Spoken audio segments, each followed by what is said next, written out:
China is all geared up to organize the Winter Olympics in Beijing from February 4th to February 20th. And while many countries have announced official boycotts, China still thinks that it can pull off a big show, with Xi Jinping even preparing himself to appear at the opening ceremony of the big event. China is least bothered with many countries refusing to send in their officials to the sporting event, because at the end of the day, athletes are going to come. That's what really matters. But wait, just days ahead of the big event, the Japanese parliament has condemned Chinese human rights violations. What does it mean? Hi and welcome to TFI Global, the foreign affairs and geopolitical analysis arm of the TFI Media Group. I am your host Sanbir, and in this video I will explain why a resolution passed by the Japanese parliament might eventually shatter China's Winter Olympic dreams.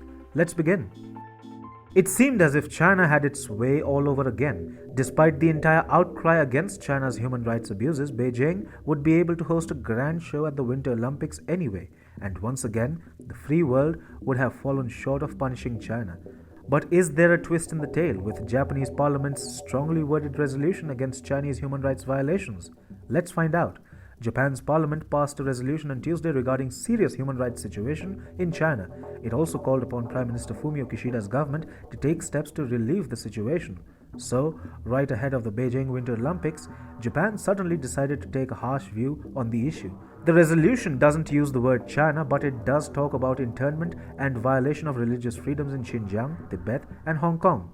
So, what Japan wants to say is pretty clear, and its target is also decipherable. Interestingly, Japan has also made it clear that human rights abuses are not an internal thing. The resolution stated, human rights issues cannot just be domestic issues, because human rights hold universal values and are a rightful matter of concern for the international community. It added, this chamber recognizes changes to the status quo with force, which are symbolized by serious human rights situation as a threat to the international community.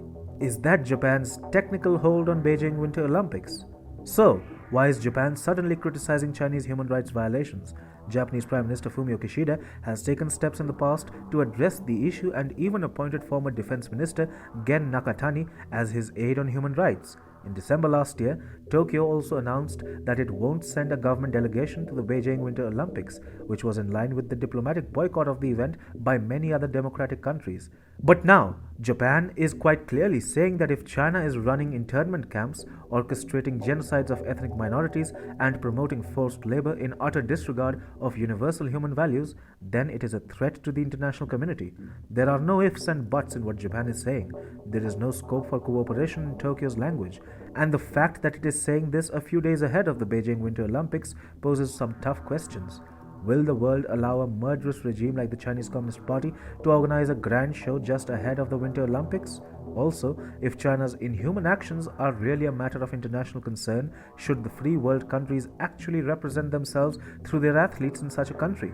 China's Winter Olympics dream is quite close to realization, but it can all come crashing down if a power like Japan decides to withdraw just days ahead of the big event.